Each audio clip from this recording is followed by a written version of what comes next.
Hello everyone, welcome back to classes by Babita Gupta. This is Babita Gupta है।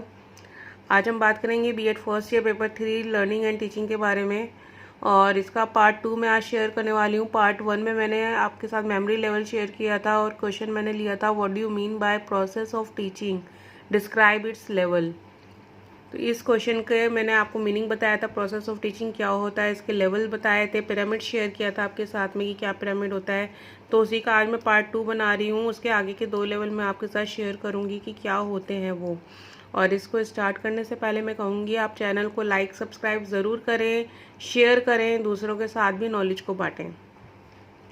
तो चलिए हम स्टार्ट करते हैं आज का वीडियो। इसमें देखिए, मैंने जो इसके 3 लेवल होते हैं teaching level, memory level, understanding level and reflective level. और इसका मैं जो मेमोरी लेवल है मैंने अपने पिछले वीडियो में शेयर किया था, उसका लिंक मैं आपको डिस्क्रिप्शन बॉक्स में दे दूँगी। और इसका जो आज नेक्स्ट 2 टाइप्स हैं, अंडरस्टैंडिंग लेवल और रिफ्लेक्टिव लेवल, ये हम करेंगे। तो देखिए, जो हमारा इनको हिंदी में हम क्या बोलते हैं, मेमोरी लेवल को स्मृति स्तर, अंडरस्टैंडिंग लेवल को बोलते हैं बोध स्तर, और जो रिफ्लेक्टिव लेवल है उसको हम बोलते हैं चिंतन स्तर। और ये है क्या, ये शिक्षण के स्तर हैं। अब देखिए, मैं हिंदी में भी बता रही हूँ, हिंदी मीडियम वाले बच्चों के लिए भी है ये वीडियो, तो इसलिए मैं इसको हिंदी में भी सारा एक्सप्लेन कर रही हूँ साथ साथ। तो चलिए आगे बढ़ते हैं। देखिए, अंडरस्टैंडिंग लेवल क्या होता है, अंडरस्टैंडिंग लेवल ऑफ टीचिंग। सबसे पहले इसका मतलब जान लेते हैं हम। Understanding means to understand the words, यानी कि अंडरस्टैंडिंग का मतलब क्या होता है, जो शब्द यूज़ होते हैं ना उनका मतलब जानना, यूज़ इन अ लैंग्वेज। और जो किस में यूज़ होते हैं, लैंग्वेज में यूज़ होते हैं। The teaching at understanding level is of higher quality than the primary level, यानी कि जो अंडरस्टैंडिंग लेवल की टीचिंग होती है वो हायर क्वालिटी की होती है। किससे, जो कि हमारा प्राइमरी लेवल होता है। और प्राइमरी लेवल कौन सा था, हमारा memory level. It is more useful and thoughtful, ये क्या है, बहुत ज़्यादा उपयोगी है और थॉटफुल भी है। This level occupies a higher place in teaching, ये जो लेवल है एक हायर प्लेस लेता है टीचिंग में देन द मेमोरी लेवल। जैसा कि हमने पिरामिड में भी देखा था, तो मेमोरी लेवल के ऊपर आता है ना ये, तो ये क्या है, ये हायर लेवल है मेमोरी लेवल से। Understanding level of teaching means to explain the peoples, यानी अंडरस्टैंडिंग लेवल का मतलब क्या है, इसका मतलब है पीपल्स को एक्सप्लेन करना। पीपल्स मतलब स्टूडेंट्स को एक्सप्लेन करना, बताना, किसके बारे में, about the relationship between principles and facts, कि रिलेशनशिप के बारे में बताना। और किस चीज़ की रिलेशनशिप के बारे में बताना, प्रिंसिपल्स एंड फैक्ट्स के बारे में बच्चों को बताना। And to let them know where this principles can be applied, और उनको हम ये जानने में मदद करते हैं कि इन प्रिंसिपल्स का यूज़ हम कहाँ कर सकते हैं। For understanding level of teaching it is essential to get the memory level teaching barrier crossed. इसका मतलब क्या है, अंडरस्टैंडिंग लेवल ऑफ टीचिंग, यानी कि अंडरस्टैंडिंग लेवल तक पहुंचने के लिए ये बहुत ज़रूरी है। एसेंशियल का मतलब बहुत ज़रूरी है मेमोरी लेवल के बैरियर को क्रॉस करना, यानी कि जो बैरियर का मतलब क्या होता है, घेरा होना, उस चीज़ से बाहर निकलना, ठीक है ना, मेमोरी लेवल से बाहर निकलना, उसको क्रॉस करना, तभी हम अंडरस्टैंडिंग लेवल तक पहुंच पाएंगे। अब देखिए, इसके मेरिट्स जान लेते हैं। Merits of understanding level of teaching, merits का मतलब क्या होता है, गुण। गुण जान लेते हैं क्या है, इसकी अच्छी चीज़ें क्या है इसके बारे में। Students make a greater use of intelligence and reasoning faculty, यानी कि जो बच्चे हैं इसका एक बहुत अच्छा यूज़ करते हैं इसमें, कि इसका इंटेलिजेंस एंड रीजनिंग, इंटेलिजेंस का, अपनी बौद्धिक क्षमता का बहुत अच्छा यूज़ करते हैं। अब देखिए, फैकल्टी का मतलब यहाँ पे टीचर से नहीं है कि क्या ये बच्चे क्या समझते हैं कि फैकल्टी है तो मतलब कि टीचर हो गया, नहीं, शक्ति, रीजनिंग शक्ति का वो अपना अच्छा यूज़ कर पा रहे हैं बच्चे यहाँ पे, ठीक है ना। सेकेंड है हमारा, at this level knowledge acquired forms of the basis of reflective level of teaching, यानी कि जो इस लेवल पे हमें नॉलेज मिलती है, हम एक्वायर करते हैं, वो क्या करती है, वो बेस बनाती है रिफ्लेक्टिव लेवल का। और रिफ्लेक्टिव लेवल कौन सा, अभी हमने पिरामिड में देखा था, ये सबसे हायर लेवल है, सबसे ऊपर का लेवल, हाईएस्ट लेवल है ये। थर्ड पॉइंट हमारा, subject matter is presented before the students, यानी कि जो विषय वस्तु है वो बच्चों के आगे पेश की जाती है in an organised and sequential form, एक व्यवस्थित तरीके से उन बच्चों के सामने विषय वस्तु रखी जाती है। और सिक्वेंशियल का मतलब क्या होता है, क्रमबद्ध तरीके से, ठीक है ना। कहीं कहीं पे मैंने यहाँ पे साथ में ही लिख दिए हैं हिंदी में वर्ड्स भी, और ये मैं आपको वैसे भी डिफ़िकल्ट वर्ड्स में तो शेयर करूँगी। तो चलिए, नेक्स्ट है हमारा, नेक्स्ट पॉइंट है, knowledge acquired eight this level is more enduring. अब देखिए, knowledge acquired in this level यानी कि इस लेवल पे जो हम नॉलेज लेते हैं वो क्या है, मोर एंड्यूरिंग। मोर एंड्यूरिंग का मतलब क्या है हमारा, वो बहुत ज़्यादा स्थायी है। यानी मेमोरी लेवल में क्या था कि मेमोरी स्थायी नहीं थी, है ना, पर यहाँ पे क्या है, मेमोरी स्थायी है। Then that of memory level of teaching.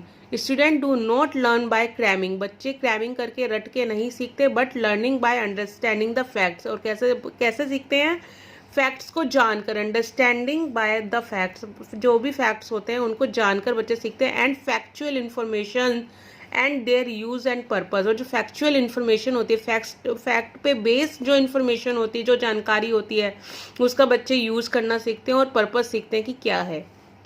ठीक है ना। तो ये क्या आते हैं इसके मेरिट्स थे। अब हम इसकी बात करेंगे डीमेरिट्स के बारे में। Demerits of understanding level of teaching. अब देखिए, डीमेरिट्स का मतलब क्या होता है, दोष। कि दोष क्या है, अब किसी चीज़ में गुण होंगे तो उसमें दोष भी होंगे।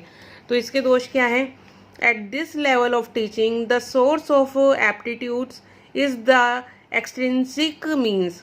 अब देखिए, एक्सट्रिंसिक का मतलब क्या होता है, एक्सट्रिंसिक का मतलब होता है बाह्य, भारी। तो इसका क्या मतलब हुआ, eight this level of teaching, जो इस लेवल पे जो टीचिंग है ना, वो क्या है, the source of aptitude is the extrinsic means. इसमें जो कौशल है, एप्टीट्यूड क्या होता है, कौशल, उसको क्या होता है, भार की तरफ रखा जाता है। इस लेवल में जो हम बच्चे जो भी सीखते हैं उसमें क्या है, कौशल को भार की तरफ रखा जाता है। यानी कि बच्चे अभी परिपक्व नहीं हुए हैं, वो पूरी तरीके से नहीं सीखे हैं चीज़ों को। वो क्या कर रहे हैं, वो चीज़ों को बहुत, जो भी उनके सामने सब्जेक्ट मैटर रखा जा रहा है, जो हमने अभी इसके मेरिट में पढ़ा था, जो भी बच्चों के सामने सब्जेक्ट मैटर है वो सिर्फ उसको देख रहे हैं, वो उसके आगे के लिए नहीं सोच पा रहे, उससे बाहर की तरफ नहीं सोच पाएंगे कि उससे बाहर भी कुछ हो सकता है। क्योंकि वो जो अभी हम जब रिफ्लेक्टिव लेवल पढ़ेंगे ना, उसके अंदर हमारा वो चीज़ आती है। क्लियर। इसके बाद में हमारा सेकंड पॉइंट है इसमें, the teaching eight this level is subject centred. देखिए, जैसा अभी मैंने बताया था, जो इस लेवल पे टीचिंग होती है ना, वो सब्जेक्ट सेंटर्ड होती है। यानी कि बच्चे क्या, किसको फॉलो कर रहे हैं, वो बुक्स को, सब्जेक्ट को ही फॉलो कर रहे हैं। जो सब्जेक्ट मैटर उनको टीचर दे रही है, सिर्फ वो सब्जेक्ट को फॉलो कर रहे हैं। There is no interaction between the teacher and the student at this level. और जो ये जो लेवल है ना, इसमें टीचर और स्टूडेंट के बीच में इंट्रैक्शन नहीं होता। टीचर ने कोई कंटेंट बस लिख दिया उनको, और बच्चों को वो फॉलो करना है कंटेंट को, तो वो क्या हो गया, वो सब्जेक्ट सेंटर्ड हो गया। इसके बाद में क्या है हमारा next point, fourth point, in this teaching only cognitive domain develops. जो ये जो टीचिंग है, इसमें क्या होता है, सिर्फ कॉग्निटिव डोमेन हमारा डेवलप्स होता है। कॉग्निटिव डोमेन का मतलब क्या होता है, जो हमारा संज्ञानात्मक का क्षेत्र होता है ना, हमारा ज्ञान संबंधी जो कार्य क्षेत्र है, सिर्फ वो उसी का ही डेवलपमेंट होता है, उसी का विकास होता है। नेक्स्ट है हमारा, no development of affective and psychomotor domain occur. यानी कि अफेक्टिव का मतलब क्या होता है, अफेक्टिव का मतलब होता है भावात्मक, यानी भाव विषय, भावना से जुड़ा हुआ नहीं होता। और साइकोमोटर, साइकोमोटर का मतलब क्या होता है, मनोप्रेरणा, मनोप्रेरणा से भी जुड़ा हुआ नहीं होता। तो इसमें क्या है, no development of affective and psychomotor domain occur. इसके अंदर कोई भी आपका भावनात्मक विकास नहीं होता, इसमें मनोविकास नहीं होता। इसमें क्या है, सिर्फ संज्ञानात्मक विकास हो रहा है। सिर्फ बच्चे सोचने की शक्ति का विकास करें, भावना से नहीं जुड़ा हुआ, ना ही मनोक्षेत्र से जुड़ा हुआ है ये। इसके बाद में हमारा नेक्स्ट है हमारा, in this level of teaching only mastery is emphasise.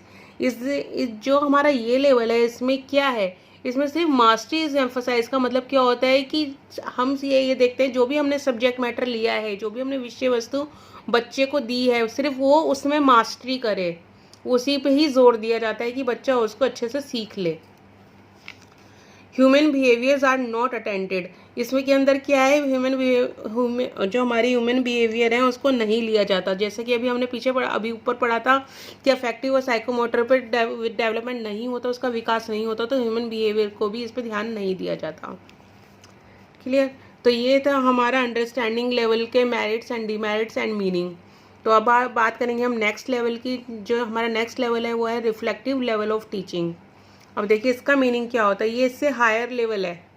सबसे पहले हमारा मेमोरी लेवल आता है, फिर अंडरस्टैंडिंग लेवल आता है, फिर उसके बाद में हमारा रिफ्लेक्टिव लेवल आता है। तो इसकी हमारा एक हायर अप्रोच है।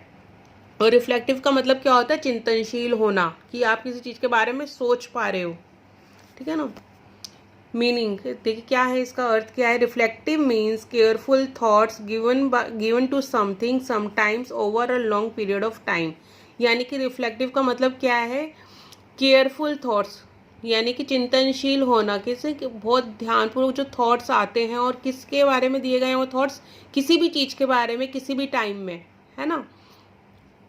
यानी कि ऐसे थॉट्स जो कभी भी दिए गए हैं, किसी भी चीज़ के बारे में दिए हैं, उनके लिए चिंतनशील होना।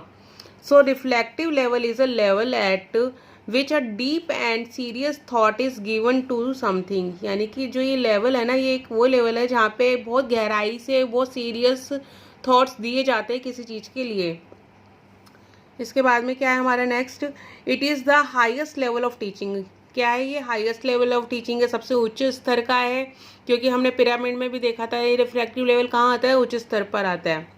इसके बाद it is highly thoughtful and useful, ये बहुत ज़्यादा विचारात्मक होता है और यूज़फुल होता है, हमारे लिए बहुत ही सहायक होता है।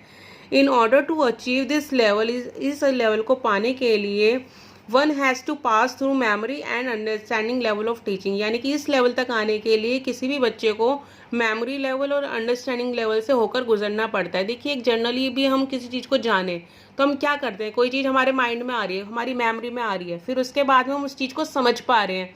जब हम उस चीज़ को समझ लेते हैं, जब हमारी मेमोरी में आने के बाद हम किसी चीज़ को समझ लेते हैं, तभी हम रिफ्लेक्टिव लेवल तक पहुंचते हैं। यानी उसके बारे में हम चिंतनशील हो सकते हैं, उसके बारे में हम तर्क वितर्क कर सकते हैं, उसके बारे में हम बात कर सकते हैं। क्लियर। तो ये एक जो है जनरल वे में भी हम समझें तब भी आप क्या देखेंगे, रिफ्लेक्टिव लेवल सबसे उच्च स्तर पर आ रहा है, हायर लेवल पे आ रहा है। इसके बाद में आता है merits of level reflective level of teaching. यानी कि हमें इसकी मेरिट्स करने हैं, इसकी विशेषता जो इसके गुण हैं क्या है वो, इट इज़ लर्नर सेंटर्ड। ये क्या है, ये लर्नर सेंटर्ड है ये, यानी बच्चे की तरफ ध्यान देता है। और जो अभी हमने करा था अंडरस्टैंडिंग लेवल, उस वो क्या था, वो सब्जेक्ट सेंटर्ड था। उसमें क्या मेन फोकस क्या रहता है, सब्जेक्ट पे रहता है, और इसमें मेन फोकस किस पे है, लर्नर पर है, स्टूडेंट पे है। There is an interaction between teacher and the taught. अब देखिए पहले इसको समझिए, टीचर एंड द टॉट, यानी कि यहाँ पे एक इंटरेक्शन हो रहा है, किसके बीच में हो रहा है, टीचर एंड टॉट। यानी कि टीचर जो भी पढ़ा रहा है उसके लिए, यानी कि एक इंटरेक्शन है, जो टीचर है और जो वो पढ़ा रहा है, और साथ में उस बच्चे के साथ में एक इंटरेक्शन हो रहा है ना। At the reflective level teaching, the reflective level teaching involves what has been acquired at the memory level of teaching। यानी कि जो रिफ्लेक्टिव लेवल है उसके अंदर क्या इन्वॉल्व होता है, उसके अंदर इन्वॉल्व होता है कि हमने मेमोरी लेवल में क्या एक्वायर किया, क्या सीखा, and at the understanding level of teaching, और साथ में understanding level of the teaching, यानी इन दोनों स्तर पे हमने क्या सीखा है, इन दोनों लेवल पे हमने क्या सीखा है। तो ये सब क्या है, इन्वॉल्व होता है हमारे रिफ्लेक्टिव लेवल पे। इसके बाद में हमारा फोर्थ पॉइंट है, at this level teaching is highly thoughtful. यानी कि इस लेवल पे जो हमारी टीचिंग है वो क्या है, हाईली थॉटफुल, उसमें हम बहुत ही अच्छे तरीके से किसी चीज़ के बारे में सोच पा रहे हैं, एंड यूजफुल, और उसको यूज़ कर पा रहे हैं, then the teaching at memory level and understanding level. यानी कि जो हमारी मेमोरी लेवल और अंडरस्टैंडिंग लेवल थे उनकी बजाय हम इस लेवल पर बहुत अच्छे तरीके से सोच पा रहे हैं और उसको नॉलेज को यूज़ कर पा रहे हैं हम अपनी।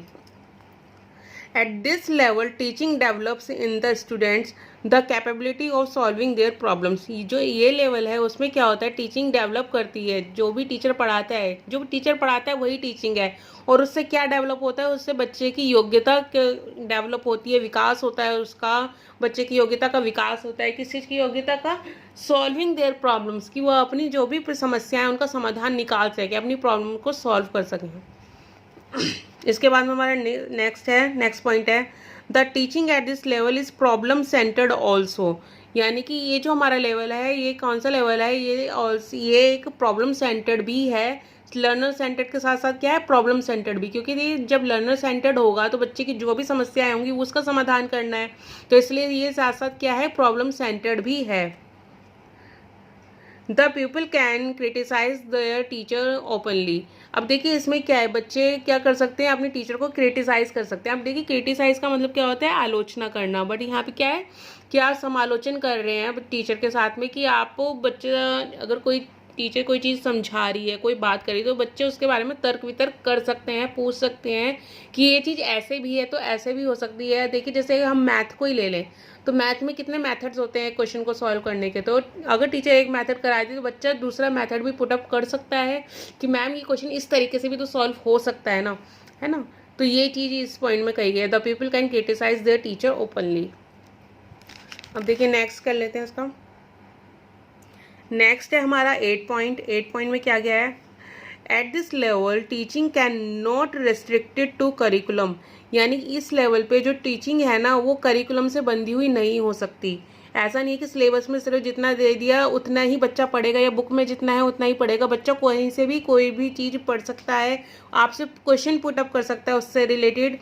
तो इसी चीज़ को कहा गया at this level teaching can not restricted to curriculum, text books and the subject matter. यानी विषय वस्तु से सिर्फ जुड़ी हुई नहीं है ये चीज़, जैसा कि हमारे अंडरस्टैंडिंग लेवल में थी। अंडरस्टैंडिंग लेवल में क्या था, सिर्फ सब्जेक्ट मैटर पे ध्यान दिया जा रहा था।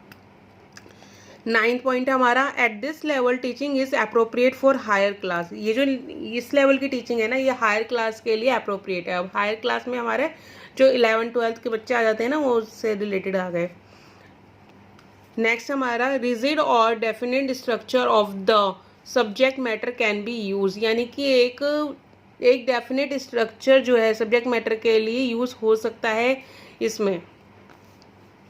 ये हमारे पॉइंट थे, हमारे मेरिट्स थे रिफ्लेक्टिव लेवल के। अब इसमें बात होती है हमारे demerits of reflective level of teaching. तो इसके दोषों की भी बात कर लेते हैं कि क्या दोष हैं इसके। This level of teaching is not suitable for small children. ये जो इस लेवल की जो टीचिंग है ये छोटे बच्चों के लिए अप्रोप्रिएट नहीं है, सुटेबल नहीं है। सेकंड क्या है, it is suitable for only mentally matured children. ये किसके लिए सुटेबल है, जो सिर्फ मेंटली मैच्योर्ड बच्चे होते हैं ना, जो दिमागी रूप से परिपक्व होते हैं, से मानसिक रूप से पूरे परिपक्व होते हैं, उनके लिए ये टीचिंग होती है। At this level the study material is neither organise और नॉर प्री प्लान्ड। यानी कि ये जो लेवल है ना इसमें स्टडी मटेरियल क्या है, इसमें जो भी स्टडी मटेरियल हम यूज़ करते हैं वो पहले से ही व्यवस्थित नहीं हो सकता और ना ही वो प्री प्लान्ड हो सकता है, ना ही वो पहले से तैयार हो सकता है। क्यों? क्योंकि एक हायर लेवल है। आप एक टॉपिक तो ले सकते हो उस टॉपिक को एट द टाइम ही आप चूज़ करना पड़ता है कि क्योंकि बच्चे क्या है कोई भी क्वेश्चन पूछ सकता है, कोई कहीं से भी क्वेश्चन पूछ सकते हैं, किसी भी टॉपिक के बारे में क्वेश्चन पूछ सकते हैं, तभी तो ये रिफ्लेक्टिव लेवल है ना, इसलिए ये चीज़ कही गई है। Students can not acquire systematic and organise knowledge of their study courses. यानी कि इस लेवल में क्या होता है कि बच्चे एक सिस्टमेटिक तरीके से, क्रमबद्ध तरीके से, व्यवस्थित तरीके से ज्ञान नहीं ले सकते उनके जो सब्जेक्ट कोर्सेज हैं। क्यों? क्योंकि उनको टीचर कुछ भी पढ़ाएगा वो उसके अंदर कोई ना कोई क्या कहेंगे, हो सकता है कि कोई और मेथड ले आए, कोई और कमी निकालें या कुछ भी क्वेश्चन पुटअप करें। तो एक सिस्टमेटिक वे नहीं हो सकता है, एक व्यवस्थित तरीका नहीं हो सकता है, इसमें क्रमबद्ध तरीका नहीं हो सकता। तो ये इसके डिमेरिट्स थे। तो आज मैंने आपके साथ शेयर किया अंडरस्टैंडिंग लेवल, रिफ्लेक्टिव लेवल, है ना। तो अब इसके कुछ डिफ़िकल्ट वर्ड्स भी देख लेते हैं हम। देखिए क्या है इसके डिफ़िकल्ट वर्ड्स। सबसे पहले बैरियर। बैरियर का मतलब क्या होता है, बैरियर को कुछ लोग हिंदी में भी बैरियर ही बोलते हैं, इसका मतलब होता है अवरोध, घेरा। एंड्यूरिंग। एंड्यूरिंग का मतलब होता है स्थायी। सिक्वेंशियल। सिक्वेंशियल का मतलब होता है क्रमबद्ध। डिमेरिट्स। डिमेरिट्स का मतलब होता है दोष। फैकल्टी। देखिए फैकल्टी का जैसे मैंने बताया था कि फैकल्टी का मतलब सिर्फ टीचर नहीं होता, फैकल्टी का मतलब होता है शक्ति, विभाग या संकाय। इसके बाद हमारा एप्टीट्यूड। एप्टीट्यूड का मतलब होता है कौशल। इसके बाद आता है हमारा एक्सट्रिंसिक। इसका मतलब होता है बाह्य, भारी या अजनबी। नेक्स्ट हमारा कॉग्निटिव। कॉग्निटिव का मतलब होता है संज्ञानात्मक या ज्ञान संबंधी। डोमेन। डोमेन का मतलब होता है कार्य क्षेत्र। नेक्स्ट है हमारा अफेक्टिव। अफेक्टिव का मतलब होता है भावात्मक या भाव विषयक। साइकोमोटर। साइकोमोटर का मतलब होता है मनोप्रेरणा। साइकोमोटर का मतलब है मन से जुड़ा हुआ भी होता है। रिफ्लेक्टिव। रिफ्लेक्टिव का मतलब होता है चिंतनशील। इंट्रैक्शन। इंट्रैक्शन का मतलब होता है परस्पर क्रिया। क्रिटिसाइज। क्रिटिसाइज का मतलब होता है आलोचना करना या समालोचना करना। इसके बाद हमारा next mentally mature. Mentally mature का मतलब होता है मानसिक रूप से परिपक्व। क्लियर। तो ये डिफ़िकल्ट वर्ड्स थे आज के कंटेंट के जो मैंने आपके साथ शेयर किया। और आज मैंने आपके साथ शेयर किया था हमारा लेवल, टीचिंग लेवल शेयर किया मैंने आपके साथ, शिक्षण के स्तर शेयर किए। ये पार्ट 2 है हमारा, और इसका दोनों लेवल मैंने आपके साथ शेयर किए। इनको हिंदी में हम बोलते हैं बोध स्तर और चिंतन स्तर, स्मृति स्तर मैंने पिछले वीडियो में शेयर किया था। इसका लिंक मैं आपको डिस्क्रिप्शन बॉक्स में दे दूंगी। और मेरे चैनल को लाइक सब्सक्राइब ज़रूर कीजिए ताकि नेक्स्ट अपडेशन भी आपको मिलते रहें। और अगर इससे रिलेटेड कोई भी आपको प्रॉब्लम आती है तो आप कमेंट बॉक्स में लिख के पूछ सकते हैं। और आगे की वीडियो पाने के लिए चैनल को लाइक सब्सक्राइब ज़रूर करें। थैंक यू, धन्यवाद।